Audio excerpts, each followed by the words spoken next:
Break news చూస్తున్నాం. ఏపీలో TDP ఆఫీసులకు కారు చౌకగా ప్రభుత్వ భూములు లీజుకు కేటాయించినటువంటి బ్రేక్ న్యూస్. తిరుపతి జిల్లా అవిలాల గ్రామ పరిధిలో టీడీపీ కార్యాలయ స్థాపన కోసం 2 ఎకరాల ప్రభుత్వ భూమినిచ్చినట్లుగా తెలుస్తోంది. ఎకరాకు ఏడాదికి 1000 రూపాయల చొప్పున 33 ఏళ్ల లీజుకైతే కేటాయింపులు జరిగాయి. ఇక మచిలీపట్నంలో 1.60 ఎకరాలు 33 ఏళ్లకు కేటాయించినటువంటి పరిస్థితి ఉంది. ఇక రవాణా శాఖకి ఇచ్చినటువంటి భూమిని రద్దు చేసి మరీ బదిలీ చేసినట్లుగా అప్డేట్స్. అలాగే లీజు కాలం 66 ఏళ్లకు, అవసరమైతే 99 ఏళ్లకు కూడా పెంచేటువంటి అవకాశం అయితే ఉంది. ఇక అసైన్డ్ చట్టంలో సవరణలపై ఆర్డినెన్స్ జారీకి ఆమోదం తెలిపినట్లుగా కూడా తెలుస్తోంది. దీనిపై మరిన్ని అప్డేట్స్ మా కరెస్పాండెంట్ కిరణ్ అందిస్తారు. కిరణ్, కారు చౌకగా టీడీపీ ఆఫీసులకు భూములు కేటాయిస్తున్నటువంటి పరిస్థితి, అంటే టీడీపీ నేతలు ఎవరైనా దీనికి సంబంధించి స్పందిస్తున్నారా, లేకపోతే ఏం చెప్తున్నారు అక్కడ? ఆంధ్రప్రదేశ్ లో టీడీపీ కూటమి ప్రభుత్వం వచ్చిన తర్వాత ఏదైతే ప్రభుత్వ భూములు ఏవైతే ఉన్నావో అవి కంపెనీలకు దారాదత్తం చేయడమే కాకుండా ప్రస్తుతానికైతే టీడీపీ పార్టీ ఆఫీసులకు కూడా ప్రభుత్వ అసైన్డ్ భూములు దారాదత్తం చేస్తున్నారు. అయితే ఇక్కడ ప్రధానంగా చెప్పుకోవాల్సిన విషయం ఏంటంటే మొన్న ఏదైతే జోనల్ కోఆర్డినేటర్లు పార్టీ రాష్ట్ర అధ్యక్షుడు పల్లా శ్రీనివాసరావుతో సమావేశమైన మంత్రి నారా లోకేష్ స్పష్టమైన ఆదేశాలు జారీ చేశారు. పార్లమెంటరీ స్థాయిలో ఏదైతే జిల్లాలో పార్లమెంటరీ నియోజకవర్గాల్లో పార్టీ కార్యాలయము, నియోజకవర్గాల్లో పార్టీ కార్యాలయము, తర్వాత మండల కేంద్రాల్లో పార్టీ కార్యాలయాలకు స్థలాలు వేగవంతంగా చూడాలని, అదేవిధంగా మనం అధికారంలో ఉన్నప్పుడు ఆ బిల్డింగ్లు ఏదైతే ఆ స్థలంలో కన్స్ట్రక్షన్ కూడా కంప్లీట్ చేయాలని సాక్షాత్ మంత్రి నారా లోకేష్ ఆదేశాలు జారీ చేశారు. అదేవిధంగా వేర్వేరు ప్రాంతాల్లో పార్లమెంటరీ నియోజకవర్గాలు 25 పార్లమెంట్ నియోజకవర్గాలు, 175 అసెంబ్లీ నియోజకవర్గాలు, అంతేకాకుండా రాష్ట్రంలో ఉన్న 1106 మండలాల్లో ఈ మొత్తం అన్ని కేంద్రాల్లో పార్టీ కార్యాలయాలకు స్థలాలు చూడడంతో పాటు ఏకంగా భవన నిర్మాణం కూడా కంప్లీట్ చేయాలని నారా లోకేష్ ఆదేశాలు జారీ చేశారు. అయితే ఇక్కడ అప్పనంగా ఏదైతే ఉందో అది 66 సంవత్సరాల నుంచి లీజు 99 సంవత్సరాలకు పెంచుకోవడానికి కూడా అవకాశం కల్పించారు. ప్రధానంగా మనకు ప్రభుత్వ భూముల లీజుకు సంబంధించి తిరుపతి జిల్లా ఆవిలాల గ్రామ పరిధిలో టీడీపీ కార్యాలయ స్థాపన కోసం 2 ఎకరాల ప్రభుత్వం ఉంది. అయితే ఇక్కడ ప్రధానంగా ఏదైతే కమర్షియల్ కు దగ్గరగా ఉన్న ప్రాంతము, తర్వాత అదే కాకుండా అక్కడైతే ఏదైతే ల్యాండ్ వాల్యూ ఎక్కువ ఉన్న చోట ఏదైతే ప్రభుత్వ భూములను వేరు అవసరాలకు ఉపయోగించుకోవాలి, కానీ పార్టీ అవసరాలకు ఉపయోగించుకోవడం కూడా ఇక్కడ తీవ్ర విమర్శలకు దారితీస్తుంది.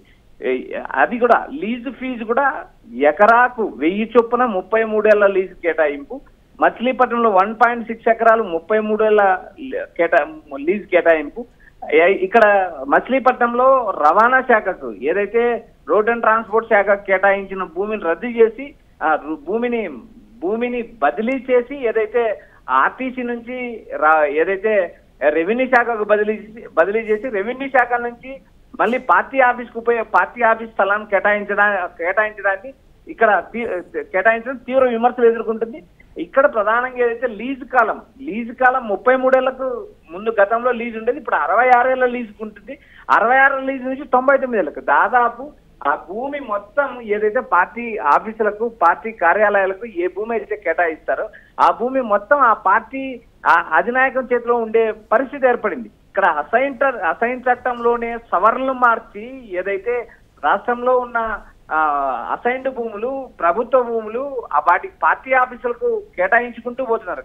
గతంలో వైఎస్ఆర్సీపీ ప్రభుత్వము అన్ని నియోజకవర్గాలు అన్ని పార్లమెంట్ పరిధిలో వాళ్ళ పార్టీ ఆఫీసు నిర్మించుకోవడానికి భూములు కేటాయించారు. ఇది తప్పు అంటూ కోర్టుకు వెళ్ళిన టీడీపీ కూటమి అధికారంలోకి వచ్చిన తర్వాత సేమ్ వైఎస్ఆర్సీపీ ఏ పరిస్థితిలో ఏ రూట్ లో వెళ్ళిందో ప్రస్తుతం టీడీపీ కూటమి కూడా అదే వరుసలో వెళ్తుందని విమర్శలు కూడా వెలువెత్తుతున్నాయి. మురళి, అంటే దీనికి సంబంధించి వైసీపీ నేతలు ప్రశ్నించినప్పుడు టీడీపీ నేతలు ఎక్కడ కూడా సమాధానం చెప్పనటువంటి పరిస్థితి, ఇష్టారీతన వ్యవహరిస్తున్నారనేటువంటి కొన్ని విమర్శలు ఉన్నాయి. ప్రభుత్వం అంటే స్థానికంగా ఉండేటువంటి అధికారులను అడిగినప్పుడు వారు ఏం చెప్తున్నారు కిరణ్ దీని మీద?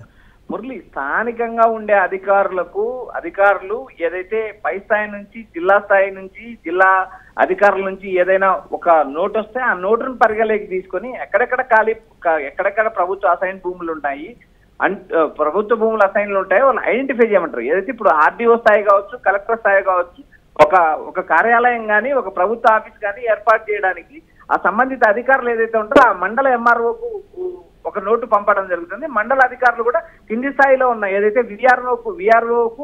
విఆర్ఓకు అందులో మండల ఇప్పుడు విలేజ్ గ్రామాల్లో కూడా నూతన సచివాలయ సర్వేర్ కూడా ఉన్నారు కాబట్టి గ్రామ సర్వేకు గ్రామ సచివాలయ విఆర్ఓకు బాధ్యతలు అప్పచెప్తారు. ఆయా ప్రాంతాలు ఎక్కడైతే ప్రభుత్వ భూములు ఉన్నాయో ఆ భూములకు సంబంధించిన నివేదిక ఇవ్వమని ఏదైతే విఆర్ఓని ఆదేశిస్తారు. విఆర్ఓ పలాని సర్వే నెంబర్ లో ఇంత భూమి ఎక్స్టెంట్ ఖాళీ ఉంది అంటూ వారు ఏదైతే ఎంఆర్ఓకు రిపోర్ట్ ఇస్తారు. ఎంఆర్ఓ ఆర్డీఓ గారికి, ఆర్డీఓ కలెక్టర్ కు ఒక ప్రాసెస్ ప్రకారం రిపోర్ట్ సమర్పిస్తారు. అయితే ఇక్కడ నిర్ణయం తీసుకోవాల్సింది రెవెన్యూ శాఖ ప్రిన్సిపల్ సెక్రటరీ నిర్ణయం తీసుకోవాలి. కాబట్టి పలాని మండలంలో పలాని సర్వే నెంబర్ లో ఉన్న భూమిని ఇట్లా ప్రభుత్వ కార్యాలయాలకు కానీ లేదా ప్రభుత్వ ఆఫీసులకు కానీ లేదా ఏదైనా పార్టీ కార్యాలయ భవనాలకు కానీ ఈ కేటాయించేటప్పుడు రెవెన్యూ శాఖ ప్రిన్సిపల్ సెక్రటరీ ఆ జీవో జారీ చేస్తారో ఆ జీవో ప్రకారం ఆయా భూములు నోటిఫై చేయడం జరుగుతుంది మురళి. అయితే గత ప్రభుత్వం ఏదైతే చేసిందో ప్రస్తుత ప్రభుత్వం కూడా అదే రూట్ లో వెళ్తుంది. గత ప్రభుత్వం ఏదైతే కార్యాలయాలు సగం నిర్మించుకున్న తర్వాత కూడా ఇదే టీడీపీ కుటుంబ ప్రభుత్వం గతంలో కోర్టుకి వెళ్ళింది. కొన్ని చోట్ల పార్టీ కార్యాలయాల ఏదైతే ప్రభుత్వ స్థలాలను కానీ లేదా ఏదైనా ల్యాండ్ వాల్యూ ఎక్కువ ఉన్న చోట కానీ మీరు ఎలా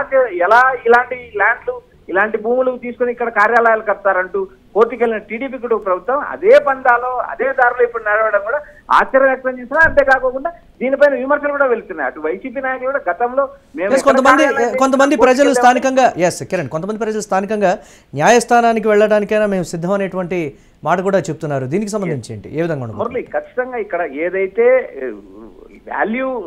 ల్యాండ్ కన్వర్షన్, ల్యాండ్ విలువ ఎక్కువ ఉన్న ప్రాంతాల్లో ప్రభుత్వానికి అవసరం నిమిత్తం ఆ ప్రభుత్వ కార్యాలయాలు నిర్మించుకోవడానికి మాత్రమే అవకాశం ఇస్తున్నారు.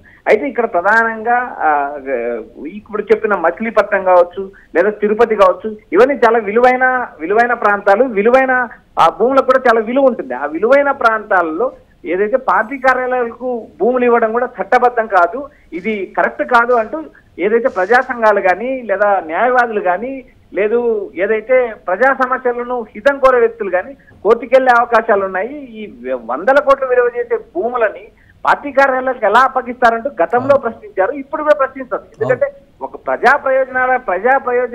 ప్రయోజనాలకు మాత్రమే వాడుకోవాల్సిన అసైన్డ్ భూములు ఇలా ఏదైతే పప్పులు బెల్లాల్లాగా గత ప్రభుత్వం వైసీపీ ప్రభుత్వం కావచ్చు, ఇప్పుడు వచ్చిన టీడీ ప్రభుత్వం కావచ్చు, వీరు వాడుకోవడం చట్టబద్ధం కాదు అంటూ కోర్టు మెట్లే అవకాశాలు ఎక్కువ కనిపిస్తున్నాయి.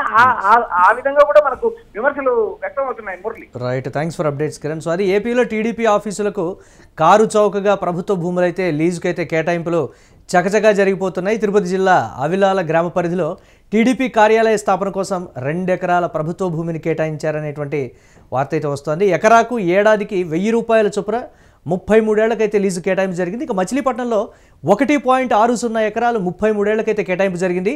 రవాణా శాఖకి ఇచ్చినటువంటి భూమిని రద్దు చేసి మరీ బదిలీ చేశారనేటువంటి వార్త. అలాగే లీజు కాలం 66 ఏళ్లకు, అవసరమైతే 99 ఏళ్లకు కూడా పెంపుకి సంబంధించి కూడా అసైన్డ్ చట్టంలో సవరణలపై కూడా ఆర్డినెన్స్ జారీకి కూడా ఆమోదం అయితే లభించినటువంటి పరిస్థితి ఉంది. స్థానికంగా అక్కడక్కడ దీనికి సంబంధించి విమర్శలు అయితే వస్తున్నాయి. చూడాలి కూటమి ప్రభుత్వం ఈ అంశానికి సంబంధించి, అలాగే టీడీపీ వెనక్కు తగ్గుతుందా, కూటమి ప్రభుత్వం ఏమైనా స్పందిస్తుందా అనేది.